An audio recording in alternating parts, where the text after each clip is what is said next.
Hurricane Florence is on path to deliver disaster for days once it hits the East Coast. This comes as dozens of swift water rescue teams from across our state are ready to offer help. News Channel 5's Brandon Marshall spoke with them before they hit the road.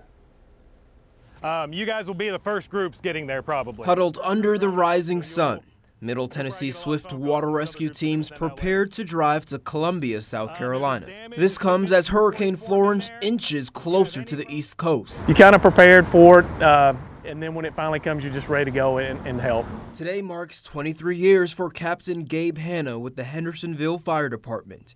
He says helping strangers in need comes second nature. It's a sense of pride to go down and help people that need some assistance with something that they have no control over. So it's good to be able to go down and help people out. TEMA officials gave last-minute prep talks to the group before they make the 8-hour trek. We appreciate what you're doing. We will do everything we can to keep you guys informed and moving forward this whole time. Crews then placed water and food for 72 hours into their vehicles. Big sacrifice on their part, but they're willing to do it, and we're just proud to be a part of the team. Nashville's Fire Interim Director, Chief William Swan, says his team expects to get little sleep during the next week. They are prepared physically and mentally to handle the hurricane's treacherous weather. This is something, as I said to the team earlier, that we do every day in the city of Nashville. We help people when they're in trouble.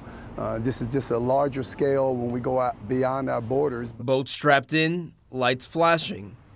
These teams live up to Tennessee's nickname, the Volunteer State. In Nashville, Brandon Marshall, News Channel 5. Brandon, thanks. Some more than 100 Swift Water Rescue Team members are headed to the coast.